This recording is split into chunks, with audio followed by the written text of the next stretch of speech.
Hey guys, thanks a lot everybody for jumping on with us.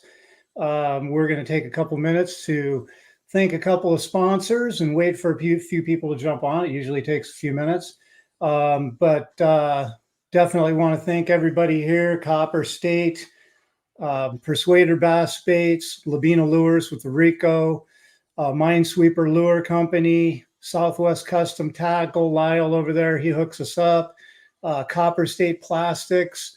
Um, and if you haven't had a chance, please do get by Copper State Marine and Tackle. They've been doing a lot for us. They've been doing a lot for our community here. They have a lot of great sales. If you haven't been in there, you really need to check it out. They've got all the good tackle.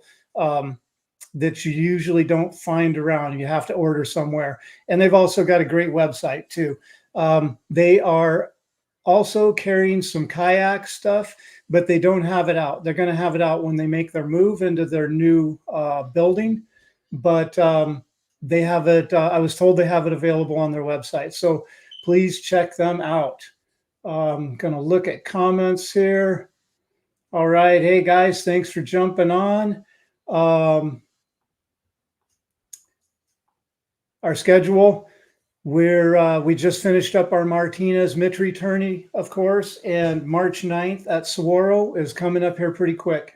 So guys, don't wait around, jump on and get entered as soon as you can. Helps me out a lot.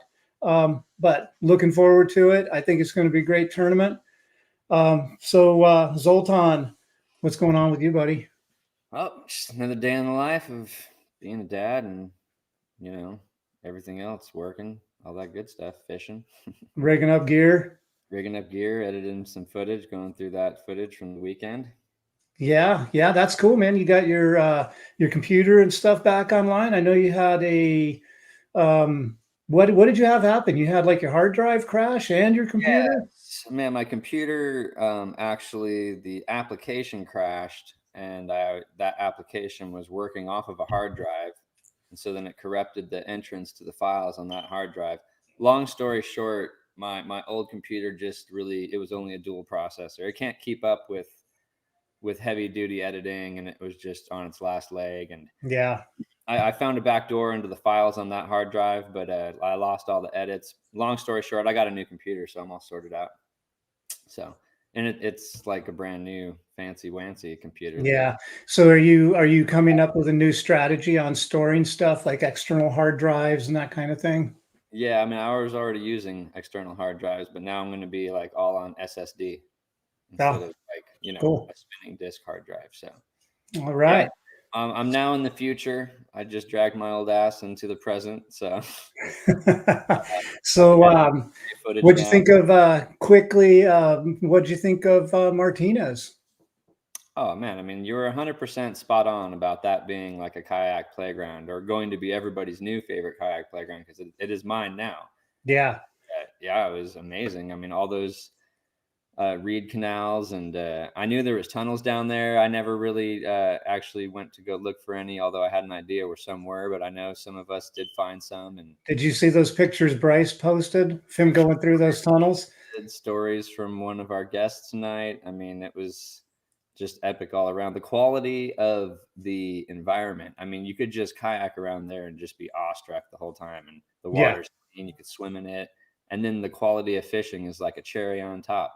The Yeah. quality of fishing is Well, just and then it's a really fun place to fish, and there's always kind of a learning curve because the backwaters seem to heat up really early down there, and the fish move in pretty quick, and then you start moving towards summer, and the backwaters get hot, and the fish start moving out, and they start moving into thick cover, and they sometimes they'll get more current related, and then trying to figure that out is a whole different beast, where they're going to set up in current and how you have to approach that.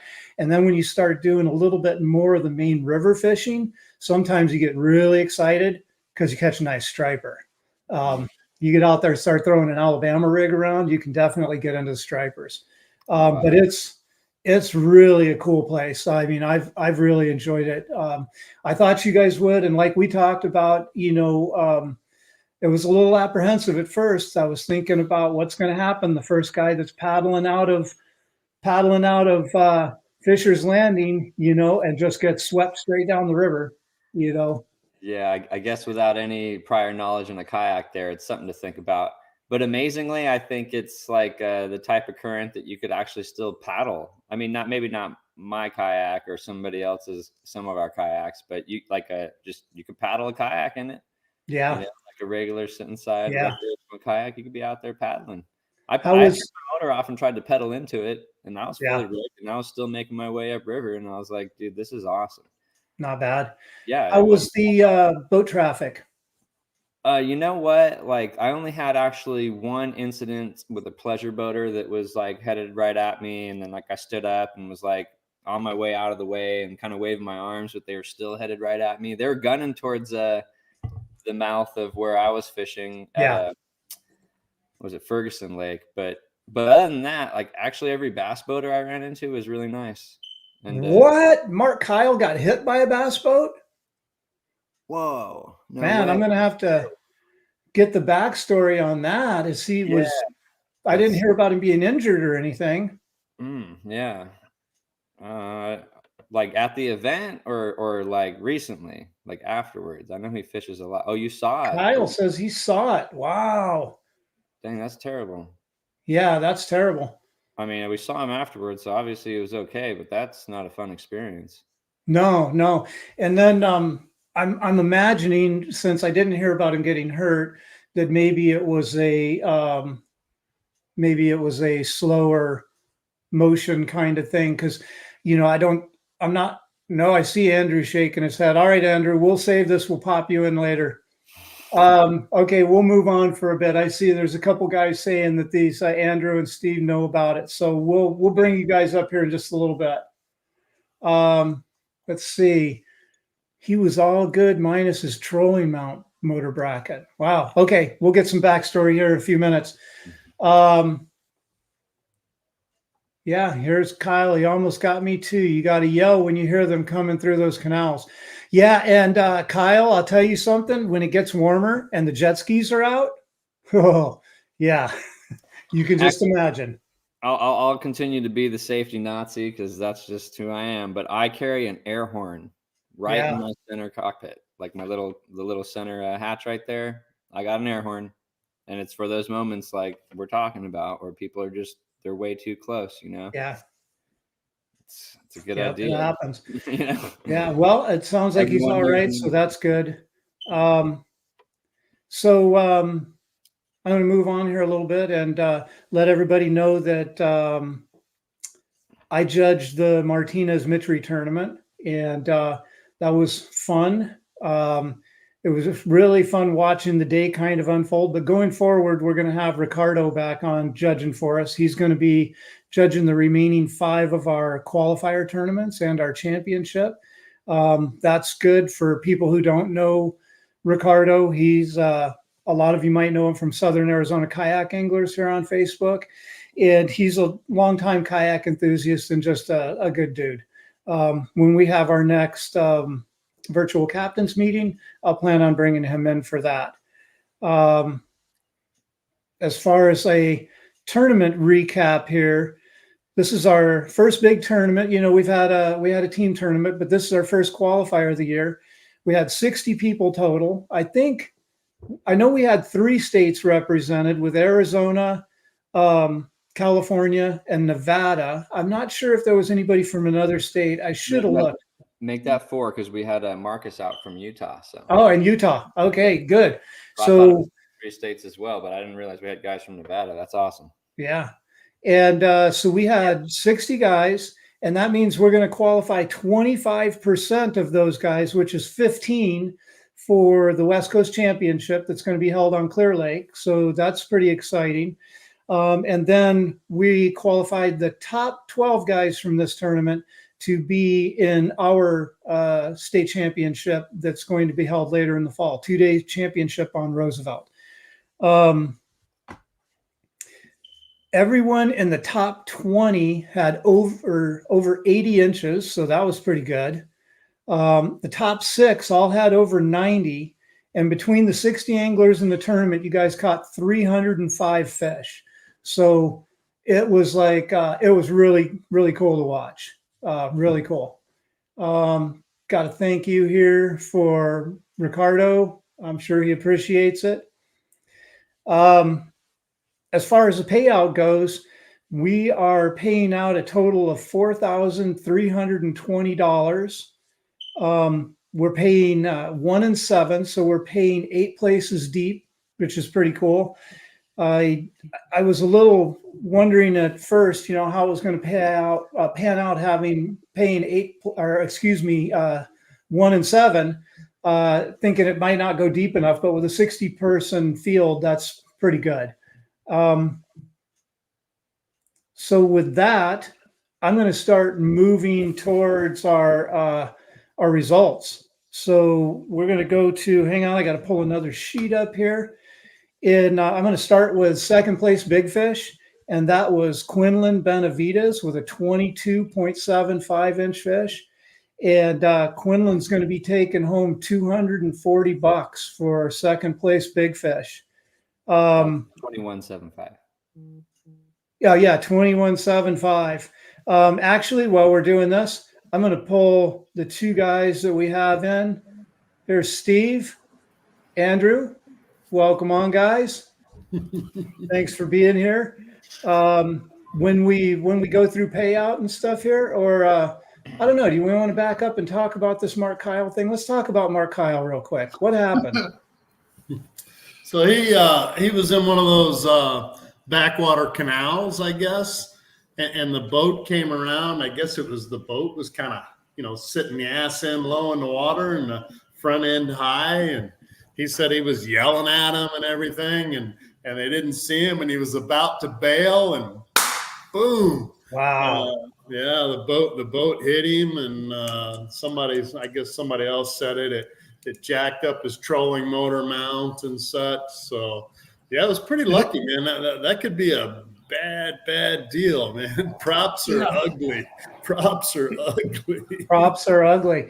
Because I knew going into this, it gets tight in there, and some of those little canals get really tight, and there can be stumps and all kinds of things in them. And when you're in there in boats, trying to get by each other is tight. And so I knew it could turn into an issue in places with kayaks. But I figured, well, if we can get two boats by each other, we'll figure out how to get kayaks by. But I didn't really anticipate somebody coming in like you're saying. He was virtually looking like a wakeboard boat. Right. That's what it sounded like. He was just lucky because it hit him dead center, like it dead between it, because he's got a similar pontoon style boat, right? And so he's got the two, and then he's got a board between them. And it hit him dead center on the board, and didn't break anything else. Actually ended up breaking the track that held the board on. So wow, pretty minimal damage for a complete freak. Yeah, well, it's just good nobody got seriously hurt. Yeah, for sure. Yeah, because it could have been a whole lot worse. It's unfortunate, but it could have been a whole lot worse. Quinlan, sorry about that. 21.75. I got ahead of myself reading. Congrats, man. That's not a bad payday for a single fish. $240. Big fish. All right. Well, I'm going to go to second place big fish, and that is our own Zoltan Simone with a 22. First place. First place. I'm going to get something right here sooner or later. First big fish with a 22.5. Zoltan's getting $360 for that guy right there. That was a PB, as I understand it, as well. Yeah. That's outstanding. Yeah. Biggest length and weight. Yeah. Stoked on that. Yeah. Yeah. How'd you catch her? Just throwing actually a Southwest custom tackle jig that I got from Lyle in the custom color. And I've just been pitching a jig into all the dark little spots and all the thickest cover I can all day. So it was after 12 o'clock when I caught that fish. So yeah, most of the day had gone by. I had already lost 2 fish. I was kind of just, in panic mode, like just keep pitching, like don't stop, like you need some fish. And Yeah. yeah, it was cool. It was just doing the same thing I was doing the whole time, pitching in, just giving it a couple twitches. If nothing happened, reel it back out, pitch in again, but just twitching, and it bit. It honestly, like the bite felt like your standard 15-incher. Was it a thump or a little Just a tick? good thunk. Yeah. And I was just like, oh, bam. And my normal reaction of, yes, got a fish, right? And then it swam out. And when I saw it, I usually do pretty good. I really wasn't freaking out. Like I get pretty excited about some of my other catches, but like I saw how big it was and I was like, oh, this is my PB. Yeah. Nice. And That's always actually, exciting. you know what? Andrew's buddy that he bring, oh God, what's his last name? Goosty or Rich Juicy, yeah. Rich Juicy, dude. What a good guy, dude. I had fun hanging out with him. And he was actually 40 yards away and saw the whole thing. Saw the whole thing? Yeah, it was just rooting me on. So it was pretty funny. Like the fish was fighting pretty hard and I was trying to land it sooner than I needed to. And he's like, come on, get it, man. Come on, get it. I'm trying. As long as you can keep them out of the brush or anything like that, it's like, take your time. You can really fight it. Did you kind of get it out in open water, or were you really worried about cover? I wasn't worried about cover at all. I was just I'd never caught a fish even remotely that big. Like, well, maybe one fish, but that was on spinning gear. And I didn't have any weight or scale, but I had the opportunity to play that fish a long time. And then this one, I was just like, I was in a tournament. So I think my focus was to just get the fish in the net. And, fish that big, I now learned, well, what I learned was that, especially one in the river like that, they're strong. They want to fight anyway. Like you got to let them play a little bit before you reel them in too close and try to get a net on them. Cause but I had the right line and leader and all that. So I wasn't really worried about it coming off. I had it hooked perfectly, top of the lip. Had it pinned pretty good. Nice. He was not coming off for sure. Or she, I think it was probably female. Probably my first female bass. I've been catching bucks this whole time. Well, congrats, man. That's an awesome story. I think we'll all be looking forward to see the video. Hopefully you got some good footage of that. Yeah, lucky enough to get it on the chesty and the boom angle. So awesome. Video with it. So yeah, John, the river, it sounds like it's very doable in a kayak. So check it out, man. It's a cool spot out there. Yeah. You got a motor, John. You could do it. No sweat. Okay. So I'm going to start going up here from 12th place because the top 12 guys are going to be qualified for a state championship. So in 12th place, we've got Bryce Gibbs with 86 inches. In 11th place, we have Mark. I'm sorry, Mark, if I butcher your name. Ninehouse. I'm not exactly sure how to say it. Mark also had 86 inches, but he wins the tiebreaker. In 10th place, we've got Anthony Garcia. Anthony has 86.25 inches. Next up in 9th was Dallin Harnden with 86.5 inches. We get into 8th place. That's our first check spot. And that's William Rowe. Bill Rowe had 86.75 inches.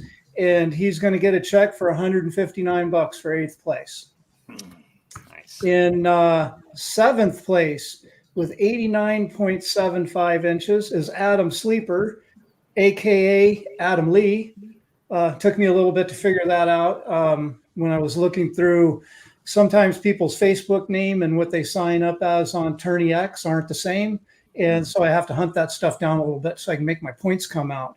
But anyways, Adam is getting $182. In 6th place is Patrick Talabas with 90.5 inches. Patrick's getting $204. Nice. In 5th place, we've got Paul Travis. I wish Paul could have been on here with us tonight, but he had other obligations. He was at 91.25 inches, and he's getting a check for $309. Nice. In 4th place is Ramon Rana with 91.5. I would like to have Ramon on here too. It's like Ramon is, I think, for a lot of us, known as a kind of a big fish guy, and so I'd like to talk to him a little bit about that. And I think a lot of people would like to hear some of his stories. But Ramon's getting a check for $382. Next, in third place, and here with us, Steve Swedler with 92.25 inches. Steve's getting a check for $495. 95. All right, I'm a pro fisherman now. Yeah, dude. Yes, sir, dude. Let's just throw in the towel and head on to the elite. That's right. Let's go. Yeah. So, well, saying that, is this one of your first checks? My best finishes, I think I had one in KAA last year, a night tournament. I got second place there, but nice. I think there were less participants, so might have been less money or about the same. And then some of the lower gears, I've gotten second place in a couple lower gears. But other than that, I think this was the first one since, last year I did have one good tournament last year, but it was a pretty bad year last year. So I'm much happier with this start than I am with last year. Yeah. So what did you do? I mean, how did you go about trying to break the river down, being a new body of water? And I don't know, have you done any river fishing in a kayak before? Well, other than Havasu, I have not been out on any, Colorado waters before, Colorado River waters, but I've never been to any of those lakes down there. So the first day I went to Mittry and I, fished around and caught actually a really good one there, but it was a fluke. And then I caught a bunch of fish on Kitex, 4.8 Kitex with a dip tail. I had actually a pretty good day with those, but the water was really dirty, so I wanted to go check it out up at above the dam. So I went to Hidden Shores and pre-fished on Friday. Did you launch at Hidden Shores? Yeah, I did. You did? Yeah. Was that a problem at all? No, it was easy. I mean, it was $15, but other than that, $15. Yeah, super easy to get into. There was very little traffic there, and actually, I think Kyle pre-fished there. I have to give Kyle a shout out for my day on Saturday, because on Friday we were pre-fishing the same waters, and I got back pretty far, but there was some backwaters that I thought were to the east, but they were to the north, and he disappeared into a tunnel and didn't come back. And I was like, well, it must be something over there. So I went through and I came out and he said, there's no fish here. And I first cast, I caught a 20.5 or whatever. And I was like, oh, no fish, huh? And that's exactly where I went. So I went there and I was the only one there all day. I just had the pond all to myself. I just circled it 3 times, picked every big fish off of beds or anybody protecting any areas. And I caught one big one at the end that kind of made it happen for me, was just a Kayak fish out of the overhanging reeds. I just pitched it up behind it and it came and chased it down. But it was really cool because this water's so clear, you could see every bite. I could see chasing it.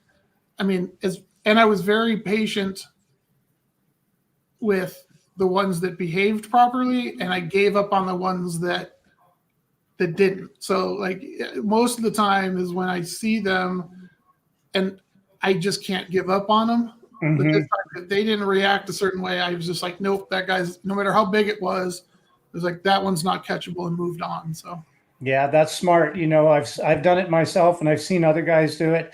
Camp out just for hours, burn half of their day on one fish, and then not catch it, or catch it and not be worth it, So yeah, that's very smart.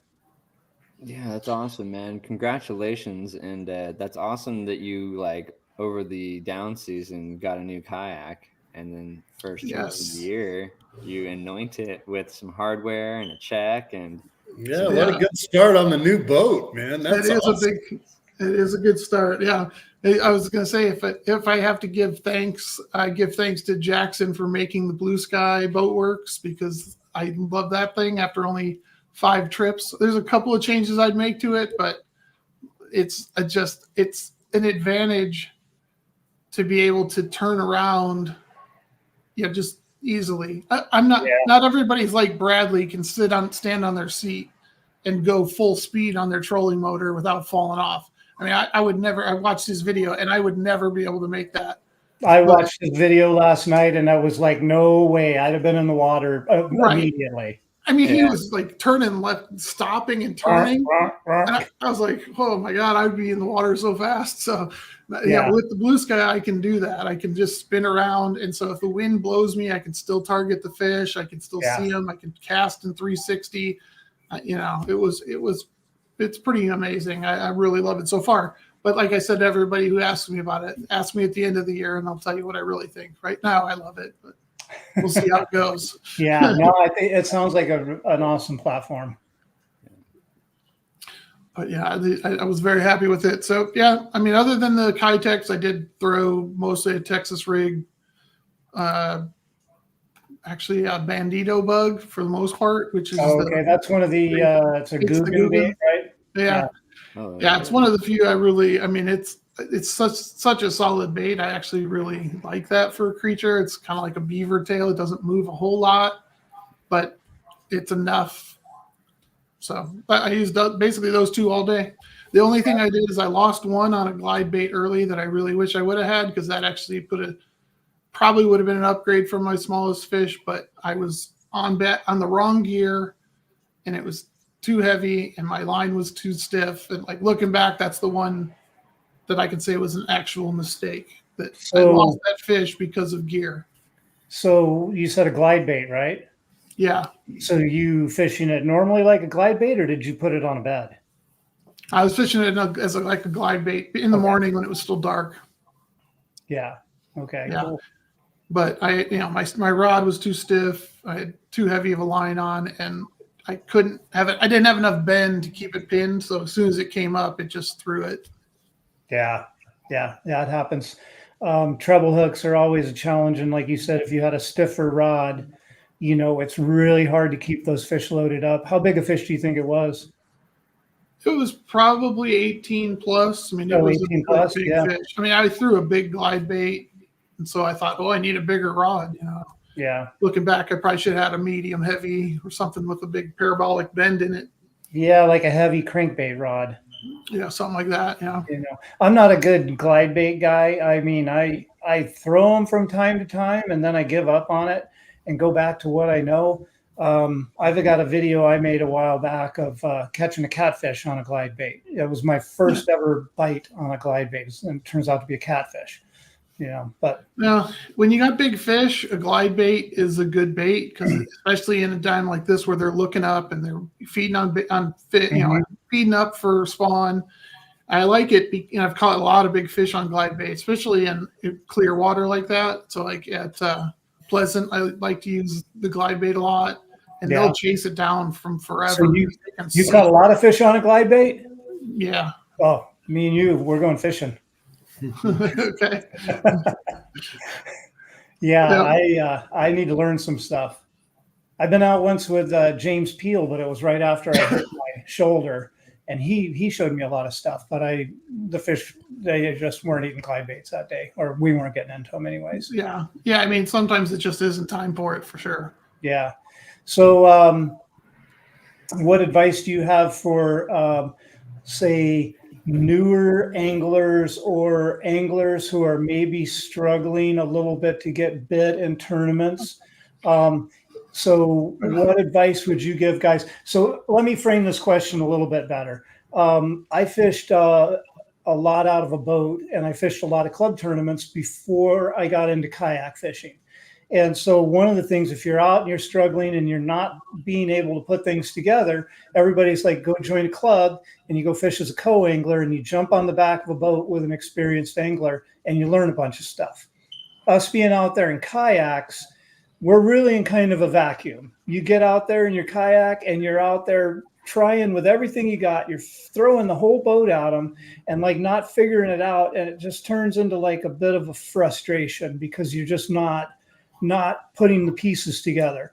So for anybody that's kind of not putting pieces together and they're looking to figure out, how can I go out, tomorrow and get some bites? What would you tell guys like that?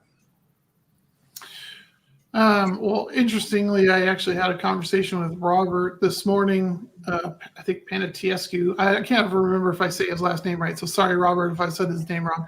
But we were talking this morning about kind of similar. I think one of the things is, and I didn't say this part to him, but I think you have to have the array of the baits work. Drop shot, Texas rigs, Kitex, big and small, spinner bait, like have an array of things and don't stay on anything too long. Don't think what the fish are going to bite. Try it all. But also I think the big thing is you have to, go slow down, pick things apart, keep moving though. Don't stay still and push your limits. I think to me, a lot of the failures of the newer anglers are they're not uncomfortable with the location, or they don't know something. Like, I don't know where, I don't know if I can launch at this place. Well, go ask, right? Go find out, make the drive and go look into it. Push beyond the limits of your kayak. If you don't stay by the ramp all the time. Don't stay within that safe zone. You have to push yourself out and be ready to paddle your way back if your battery runs out or whatever it is. Because I think a lot of times that happens. People stay in those high pressure areas and they don't push out.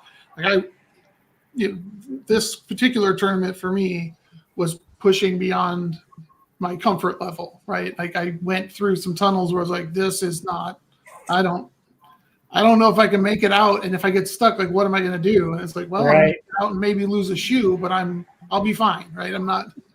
And so I think it's, while being safe, there's a line where it's like, you're still safe. You just might be inconvenienced. Right. Yeah. Just take the chance, go look and figure it out and pre-fish as much as you can.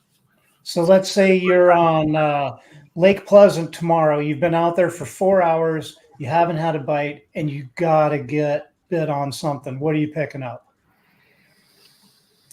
Neko rig, probably. Yeah?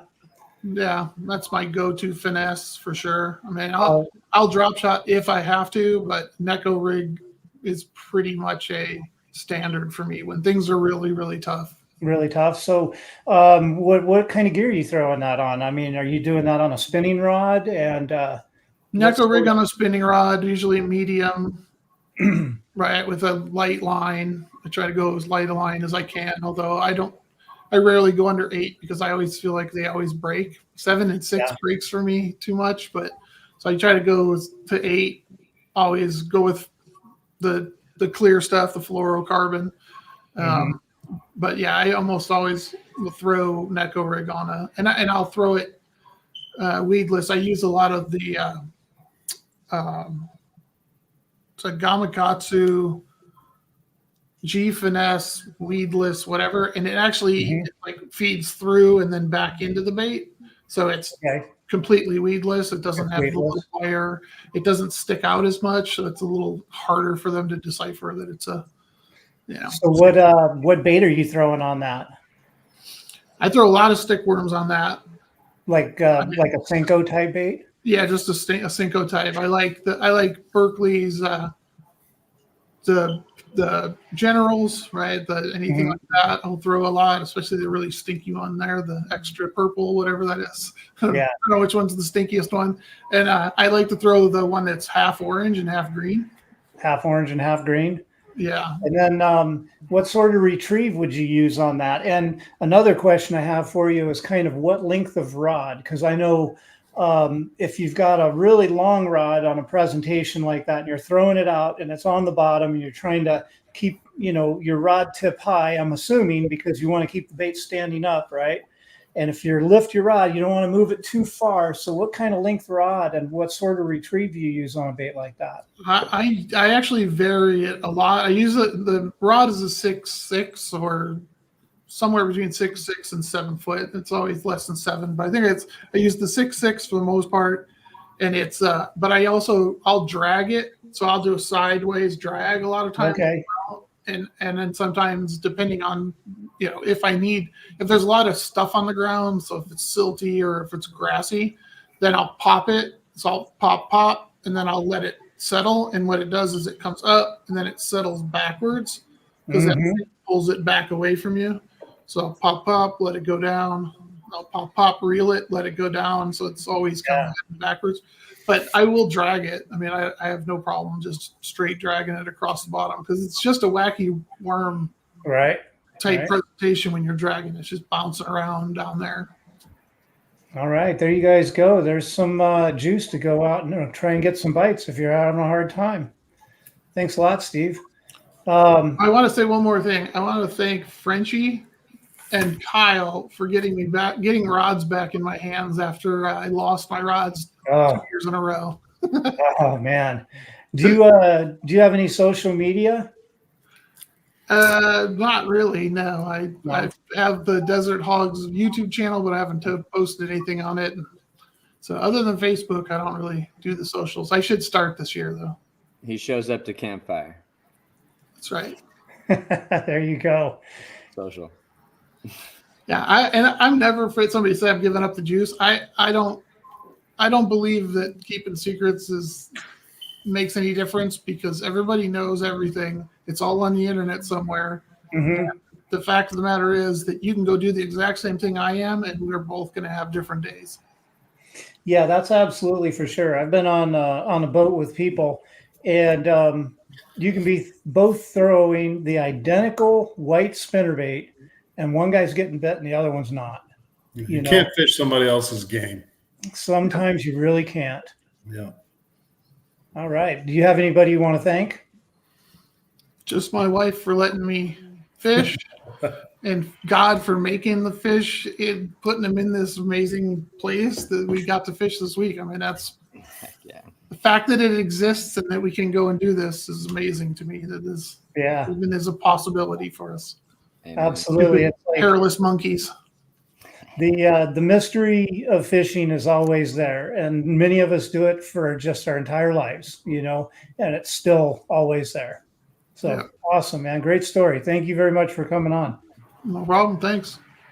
So I'm going to move up our leaderboard. Our next spot in second place was Mark Kyle. Mark had 92.5 inches. And Mark will be getting a check for $763. I'll help him fix his boat. Yeah. Well, hopefully it doesn't take all of it, that he gets to do something fun with a little bit. And then on to our big winner of the tournament, Andrew Martin, 95 inches. Awesome, man. Just killer. And Andrew, you are taking home a check for $1,226. Shh, my wife can hear you. She's going to find out anyway. Put my headphones in. Blind squirrel finds an acorn once in a while, right? Everybody's heard that saying. Nah, you're just being humble. You've done very well in tournaments before. Is this your first win? It's my first. I'll say it's my first win in any of the major series. I did win a what was that other series that woman was putting on? Was it a Slay Nation tournament? Yeah, Slay Nation. I won one of those. But this is I'll call this the first real win. How's that? Okay. We appreciate that. We appreciate that. Yeah. Good job, man. Yeah. I was pretty excited about it, quite honestly. There's some good sticks in this group. 60 guys. Man, that's awesome. It was anybody's game this weekend, though. I can tell you, if you found the fish, you had the opportunity to win it, and I got lucky finding the fish. Yeah. So actually, on that subject right there, weren't you sharing your fish with some other, pretty good anglers? Yeah. So, I came down the weekend prior, and I fished half a day on Sunday and half a day on Monday. And, where did I fish Sunday? Sunday, I fished up in Ferguson Lake. And Monday, I was going to run to Martinez. but I never got out of Fisher's Landing.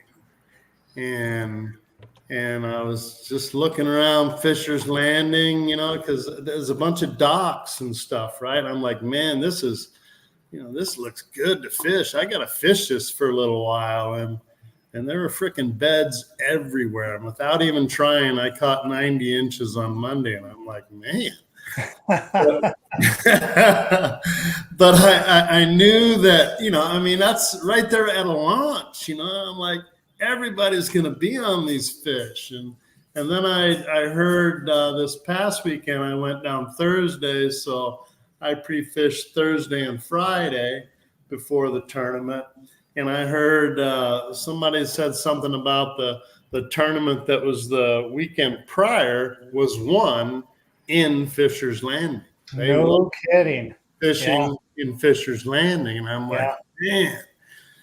And I had launched out of TK on, was it Thursday, I think? I launched out of TK's campground or whatever and ran, went up the first cove thing. I caught some good fish, but I wasn't feeling it. I was with Paul. Paul Travis was with me. We ran up river and fished some backwater and found a shit ton of beds up there. Paul didn't see them, but I was seeing them. I was just marking them as we were going, cruising through. I was marking beds, and in my head, that's where I was going to fish. And I was just torn on where I wanted to fish. So Friday, I pre-fished again, and I did a quick loop in Fishers to see if those fish were still there, and they were. And in my head was like, I can't rely on the sight fishing, right? I gotta find some other bites. And I went up to Ferguson and that I'd fished before, and I'd caught fish in Ferguson the weekend prior. And, there was a Senko bite in there, man. And I caught a 20 incher and I caught a 18 something incher. And I'm like, man, this bite is on, man. This bite is on. If it doesn't work out for me in Fisher's Landing, I can run to Ferguson and I know I can catch a limit. And, so that was my plan. I just made a decision. I'm going to fish these fish. I didn't see any other kayaks in there fishing them. Mm-hmm. The boats would be in there because there was a boat tournament on Saturday as well. And I knew I'd be sharing that water with boats, but I just made a decision to do it. And Friday evening, Friday afternoon, I ran into Paul and I was talking to Paul and sorry, Paul, if you're on, he was kind of spinning out a little bit, at least that was my sense, he was struggling a bit. And he went back as I was going to Ferguson, he went back and he found those fish in Fisher's Landing. Yeah. I talked to him later that evening. I could tell he found those fish in Fisher's Landing. And I'm like, shit. I'm like, all right, I'll share it with Paul. No big deal. Yeah. Well, it's that thing. It's Paul like, said congratulations. So did a Facebook user. G Team Outdoors said congratulations. We say congratulations because there was another kayak angler though, not just Paul. Yeah, there were actually. So Ramon was in there as well. And so was Patrick. Patrick was in there too. So oh man! So the top of the field was all in there. All these guys are on my fish. And it's funny. You want everybody to do good, but at the same time, it's like don't see them. Exactly. So we're all sitting there, right? We're all sitting there waiting for launch time, and Paul and Patrick at launch time. Where do they go? Here's the ramp. They went maybe 30 yards across from the ramp and both set up on a fishing net. Oh, man. So I blazed around the corner and boom, boom, boom. I'm going and I'm cruising and it's dark. And I look behind me and I think I see this kayak right behind me. I'm like, what is this? And I look again. I keep looking. And as I'm sliding up on the fish that I have marked, here comes Ramon yelling out to me, "Looks like we're going to be slugging it out, Andrew." And I'm big not puff kidding of you. smoke. We were posted up 20 yards apart from each other. And I had actually slid in on my wrong marks. He slid in on the bigger fish. Oh man, but yeah, so I knew it was going to be an interesting day, and you know, it was tough when it was dark. I didn't catch a fish till it got light enough to The sun see. got up a little bit. Yeah. Yeah, and then you get in that situation, and it's like, okay, I need the sun to come up, but I Yeah. don't need any wind. Yeah. You know, But, and that's your strategy. yeah, and I stuck with that. I had actually, where I did slide in, I had 2 different fish marked, and I stuck with those fish for a long time, just because, you know, I didn't want somebody else sliding in. There were already boats moving in. The boat tournament had, you know, fired up, and they were all moving in. So Yeah, they're all out there floating when you're trying to set up on your fish, right? absolutely. There was 4 kayaks, and I think there were at least 5 boats in there, Yeah. all fishing for the same fish. Yeah. And you know, Mark Kyle had said something to me on Thursday about sight fishing tournaments. You know, he goes, "What do you think it's going to take to win it?" I said, "Man, you know, the weekend previous, I thought it was going to take 95 inches, but after catching some 20 inches and stuff, I'm like, man, it's going to take 100+ inches." It's He goes, 100, yeah. you know, and he said to me, he goes, exactly. He said, so in a sight fishing tournament, just fish for those big fish, man. Leave those little fish alone and just go look for the big fish. And that kind of stuck in my head a little bit, and it's actually it's what I did. I just fished for those bigger ones. I can't tell you how many beds I passed up that had smaller fish on them, even if I didn't have my limit yet. You know, I did end up catching a couple of 15 3/4, which were my smallest fish of the whole time that I was down there. But it's only because I misjudged how big they were, which is, you know, that can be easy to do. But yeah, it can be really easy to do. You know, you think you're fishing for a bigger fish and you catch it and it's not very big, and then it goes the other way. You're like, oh, this one's not very big, but I'm going to try it real quick. Yeah.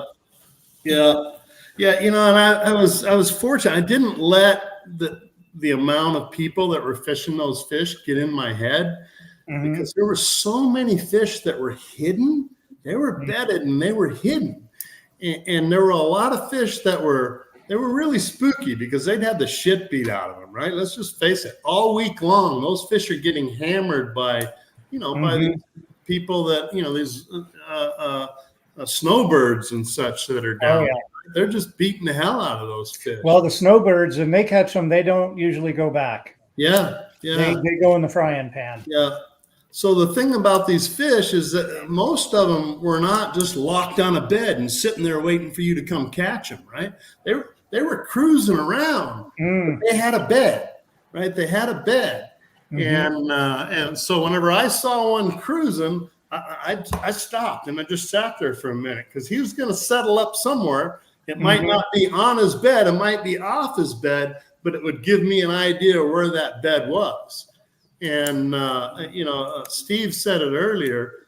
You know, you can't fish a bed fish for very long if it's not going to bite. But you got to play with that fish a little bit. If that fish shows any interest at all, I can catch that fish. Yep. Any interest. I don't care what it, just a little bit, you know, if it just noses up on it and leaves, oh, I got that fish. I'm going to catch that sucker. Yeah. I was going to say on that same topic, though, let me add, the one thing I knew is if I threw it close to them and they didn't run away from it, I'm catching that fish. Yeah, right? Exactly. There were other ones you would throw it and it was 10 feet away, and instant it hit the water, they would turn and run. I'm not catching that fish. Yeah. It's like that. You could kind of tell their disposition. If you could throw at them and they weren't scared, they're protecting something. I was mostly flipping like a beaver type bait to them, a white one, right? But I figured out I'd pull one of the claws off and I got bit better. Instead of having 2 claws on there, I pulled one off, just had one on, and I got bit better. And I saw other people that were bed fishing, and they were throwing, using their spinning rod and throwing shit. I was not throwing a spinning rod at these fish. There's no way in hell. Heavier gear. Yeah, no. I mean, I was throwing underneath the bushes and stuff. You know, I mean, they were gonna eat my lunch if I was throwing a spinning rod. But you know, you also had to change baits. If they weren't eating that bait, try a different bait, and you know, see what the interest was. I actually ended up throwing an underspin at one. I threw it on its bed, and I just shook that underspin. And I can't tell you how many other baits I had thrown at that fish, and it wasn't interested, but it ate that underspin, right? It just ate it. It's surprising sometimes what just makes them mad enough and triggers them. Exactly. And the same with the glide bait. I actually threw a glide bait a few times too, and I think 2 of the 19s came on a glide bait because they didn't want anything else. And you know, I'd settle that glide bait, let it just drop right on their bed. And that's not when they would eat it. They'd eat it when it was, you know, twitching and turning back and facing them. You know? It would turn back and face them when they just chomp it. You know? So, nice. How big a glide bait was that? You know, it wasn't a very big glide bait. You know, it was only 6 inches long. 6 inch? Yeah, okay. It was a smaller glide bait. But I wanted to be sure it was a glide bait the size enough that they could eat, because I didn't want to catch them on the outside of the mouth, right? I wanted them to eat it, right? I think we got Anthony has an opinion about that. Sorry, Anthony. But you know, all in all, it was a freaking fun day to fish, man. I stayed in there, and I know some of the other guys left, and that was a mistake because it was a cloudy day, right? It was cloudy most of the day. And then when that sun came out, there wasn't near as many people in there fishing, and now I could focus on the deep fish, right? I could find those deep beds. And that's where I caught my 19 and a half, was on a deep bed near a dock. And then at the very end, so the fish that, you know, a couple of fish that Paul and Patrick had gone after. And this is the thing about bed fishing. Just because somebody else is on that fish and catches it doesn't mean you can't catch that fish. You just got to give it time. And I waited to the end of the day, and I went back to the ramp, and I caught that fish that those guys, I'm sure they caught it. I assume they caught it, but it was another 19-incher, right? It was my last 19-inch fish, and it was absolute. I had to work for it. I definitely had to work for it. But you know, I knew pretty quickly I was going to be able to catch that fish.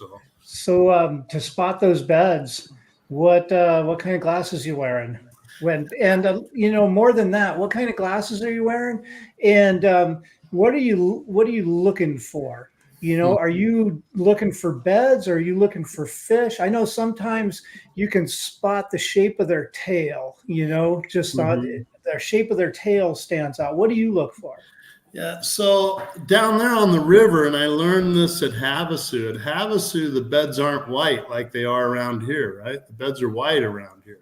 The beds are black, right? And here, they're both, or down there, rather. Some beds were white colored and some beds were dark colored. And I will say that some of them were giant. I mean, there were some giant beds down there. There's a party going on in those. Yeah. But I was looking for both. I was looking for the fish, and I was looking for the beds themselves. I can't tell you how many times I heard people say, "Oh, they're, you know, I see a bunch of cruisers." Back in my head, I'm going, those are not cruisers. Those are bedfish. You're just not patient enough to figure that out, right? And there were definitely cruisers around. You know, I saw a lot of cruisers, but I really believe that some of the fish people were seeing that they thought were cruisers because they were so spooky. They were very spooky. You had to back off of them, you know. So they weren't necessarily 100% locked on, but they were really committed. Exactly. Yeah. Exactly. Yeah. They were chasing carp. That was another thing. If they chased carp off, they were protecting something. So it's like, okay, that's another trigger. Yeah. That's cool. Yeah, That's I got to tell you, Pat, I'm so pleased that you had this tournament down there. I said it earlier before we were, live here. That's an amazing place. I had no freaking idea that there was so much water down there and Crazy, isn't it?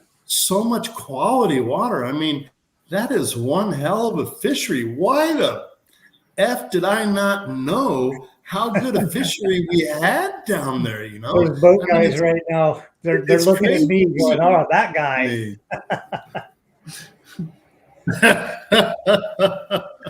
Yeah, that was really something special, and I liked having as much water to fish as we had because we could be spread out, and your decision of where you were going to fish was big. It was big.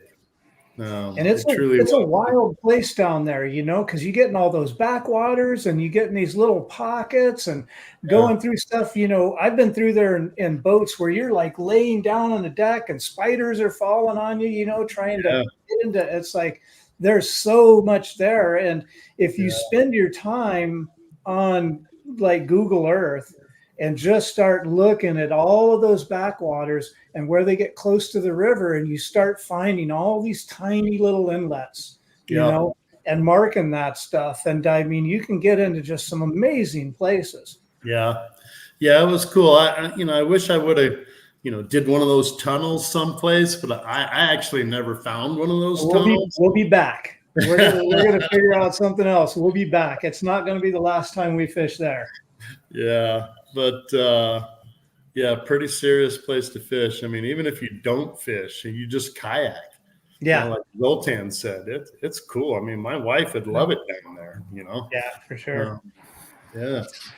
So, Andrew, the question I asked Steve a little while ago about you're out trying to get bit, you're trying to put some pieces together, and you don't even need to catch a big fish. You just need to figure out how to catch 12 inches gives you 60, and 60 is way better than, 24 or whatever, what advice would you give guys that are struggling to get bit and they just need to get a couple of bites, get 60 inches on the board? It's an easy answer.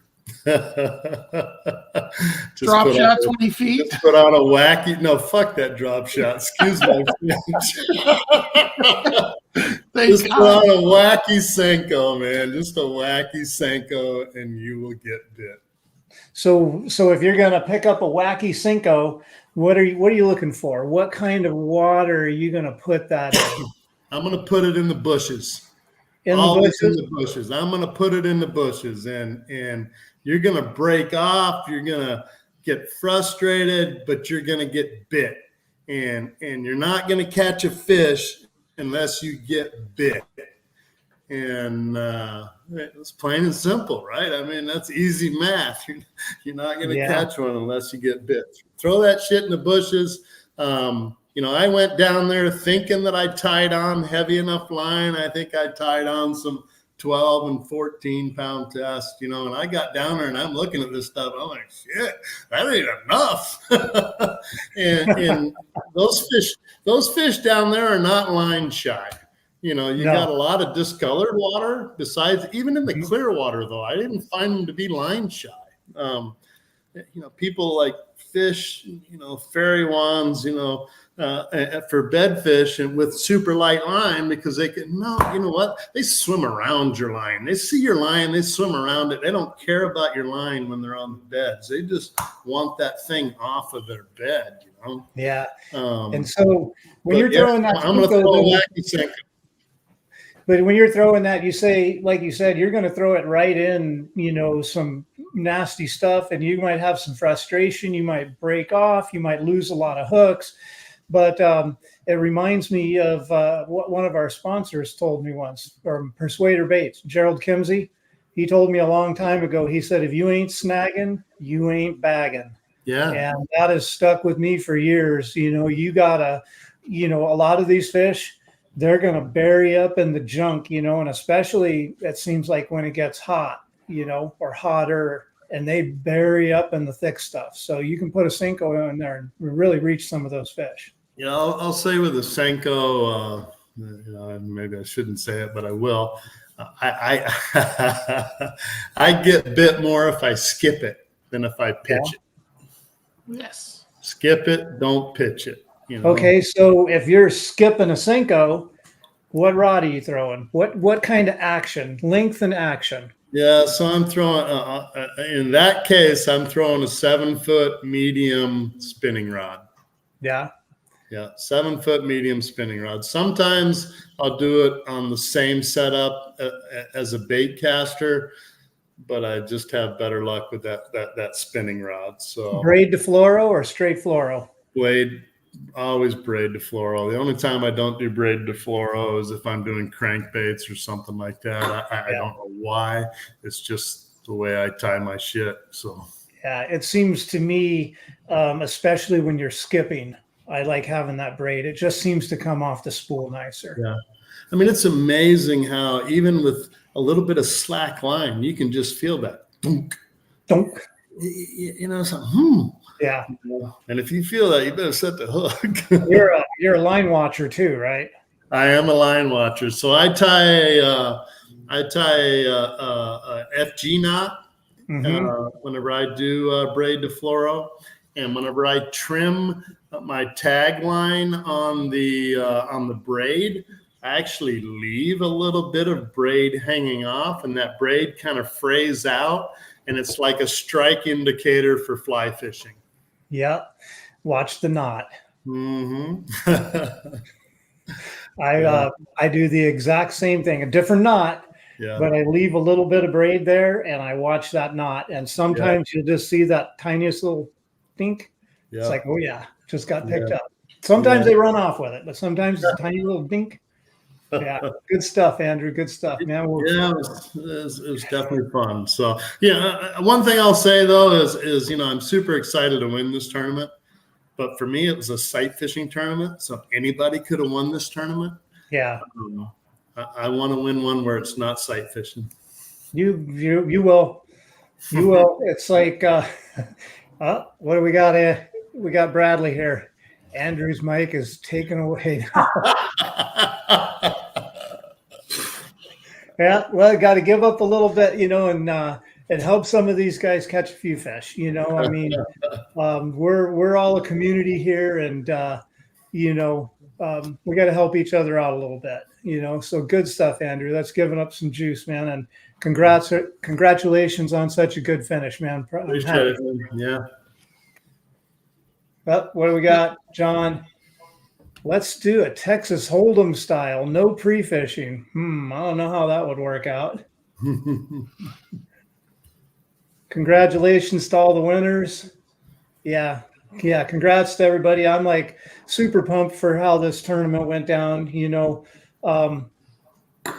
Just going down to a new body of water for everybody. Everybody got to explore something, and everybody got on a body of water where there was a lot of fish and the fish were biting, super pumped how it went. So thank you guys for coming out, and really appreciate you. Appreciate everybody in our club. We appreciate you guys for putting these on, because without you guys, we wouldn't be doing it at all. So it's something that I kind of like to do.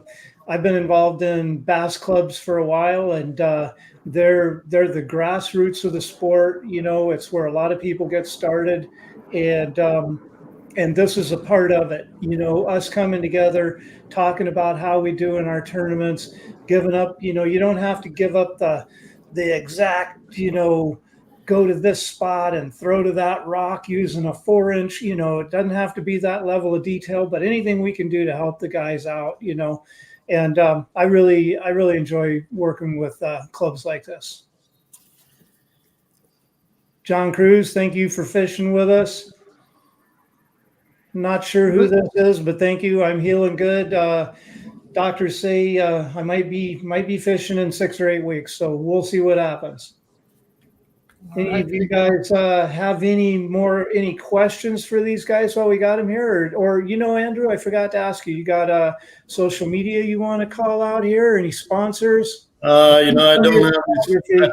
Yeah, I don't have any sponsors, but I just have my Instagram, right? AZAndrew64. I don't have a lot going on, but that's going to change. I'm about to retire. I'm just a couple of weeks out, and I will be looking for some sponsors at that point because I feel like I can give those sponsors the time that they deserve. You know what I mean? Yeah. And that's a good point too for people looking for sponsors. It can be a double-edged sword, because it's like you go out and get sponsors, and the next thing you're out there fishing trying to get content, and it's like I got to do something for my sponsors, and you're trying to do stuff, and it's not panning out. I mean, it can be a tough thing sometimes. Yeah, but I'm sure you'll figure it out. Yeah, well, I think I said it the last time that I was on. My wife is my sponsor. Yep.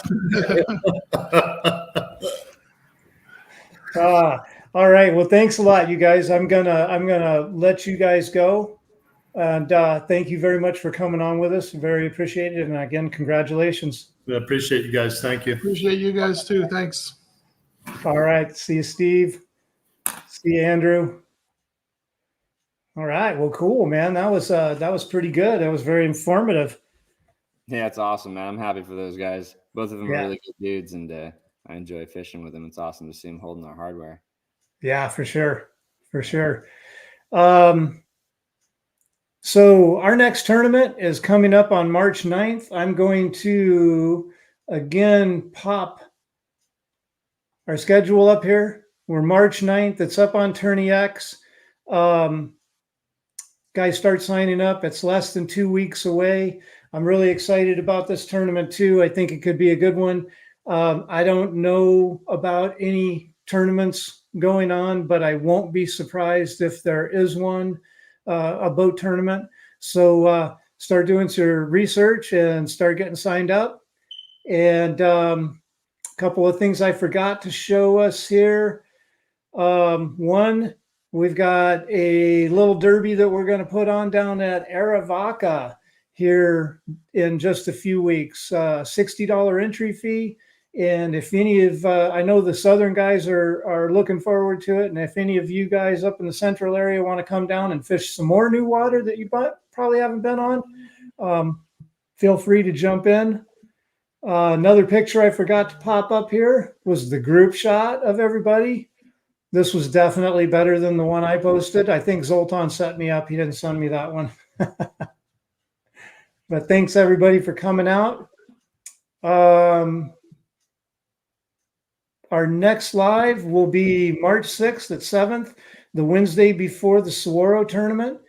And with that, Zoltan, what else do you got? I think we're about ready to call it here. We've been on an hour, almost an hour and 10 minutes. You covered everything. All right. Thanks a lot, guys. Really appreciate you. Yep. Thanks for showing up, guys.